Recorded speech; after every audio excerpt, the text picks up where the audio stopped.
Now that your listening position is placed correctly in the room, it's time to set up your monitor speakers.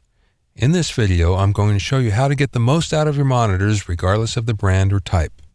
While most home studios seem to have a random amount of space between their monitors, there are a number of general guidelines you can use to optimize your setup.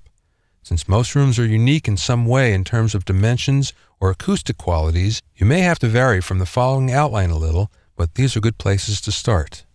Check the distance between the monitors.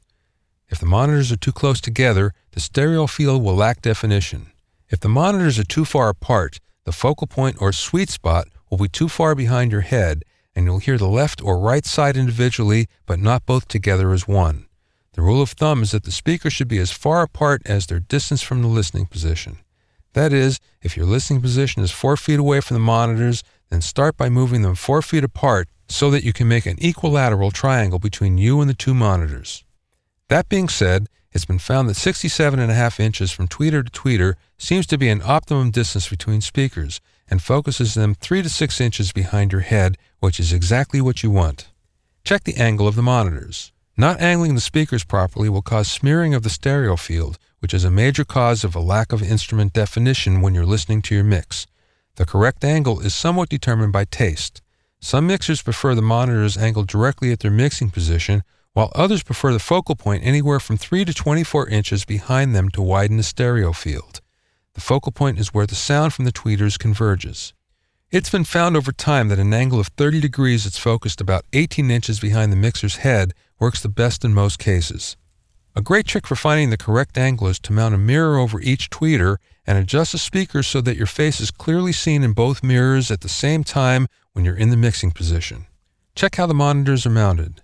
If at all possible, it's best to mount your monitor speakers on stands just directly behind the meter bridge of the console or the edge of your desk.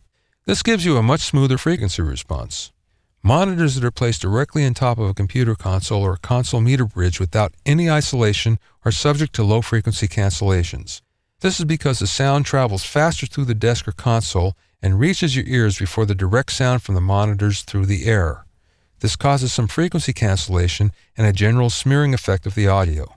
If you must set your speakers on the desk or console, place them on a 1/2 inch or 3/4 inch piece of open cell neoprene, a thick mouse pad or two, or something like the Prime Acoustic recoil stabilizers.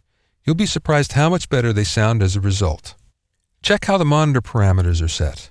Almost everyone uses powered monitors these days, but don't forget that many have a few parameter controls on the front or the rear. Be sure that these are set correctly for the application by reading the manual, then set them the same on each monitor. Check the position of the tweeters. Many monitors are meant to be used in an upright position, yet users frequently will lay them down on their sides. That makes them easier to see over, but the frequency response suffers as a result. That being said, if the speakers are designed to lay on their sides, most mixers prefer that the tweeters be on the outside towards the walls because the stereo field is widened. Sometimes speakers to the inside works, but that usually results in a stereo image smearing. Try it both ways and see which one works best for you. If your speakers are placed upright, be sure that the speakers are at head height. The high frequency response at the mixer's position will suffer if they're too high and firing over your head. Sometimes it's necessary to even flip them over and place them on their tops in order to get the proper tweeter height.